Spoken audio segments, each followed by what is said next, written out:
வணக்கம். பூர்வீக சொத்து கிடைக்குமா? அதுதான் நம்ம இன்னைக்கு பார்க்க போகிறோம். ஒரு சிலர் தாத்தா பாட்டி சொத்துக்கள் அல்லது அம்மா அப்பாவுக்கு வர வேண்டிய பூர்வீக சொத்துக்கள் அவங்களுக்கு அப்புறம் தனக்கு கிடைக்குமா அப்படின்ற ஒரு ஏக்கத்தில் இருப்பாங்க. அதுலேயும் இன்னும் ஒரு சிலர் என்ன பண்ணுவாங்கன்னா, இந்த சொத்துக்களுக்காக உறவுகள்கிட்டயே போராடி வம்பு வழக்குகளை சந்தித்து பயங்கரமான ஒரு போராட்டத்தில் போராடிட்டு இருப்பாங்க பல ஆண்டுகளுக்கு.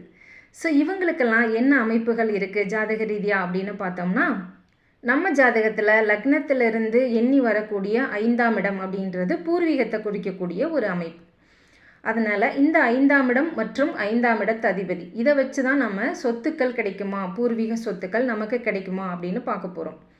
சரி, இந்த 5ஆம் இடம் நல்ல பலமாக இருந்து 5ஆம் இடத்து அதிபதி 6ஆம் வீட்டிலையோ அல்லது 6ஆம் வீட்டு அதிபதியோடையோ சேர்க்கை பெற்று இருந்தால் இந்த பூர்வீக சொத்துக்கள் நமக்கு பல வம்பு வழக்குகளை சந்தித்து அதன் பிறகு போராடி நமக்கு அந்த பூர்வீக சொத்துலேருந்து வெற்றிகள் கிடைக்கக்கூடிய அமைப்பு இருக்கும்.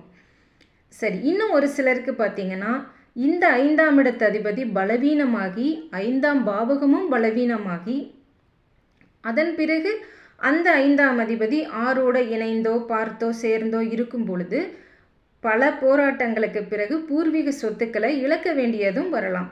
ஸோ ஜாதக ரீதியாக உங்களுக்கு பூர்வீக சொத்து கிடைக்குமா அப்படின்னா 5ஆம் இடம் 5ஆம் இடத்து அதிபதியுடைய பலம் பலவீனத்தை பொறுத்து கிடைக்குமா கிடைக்காதா அப்படின்றத ஈஸியாக நம்மளே கண்டுபிடிச்சிக்கலாம்.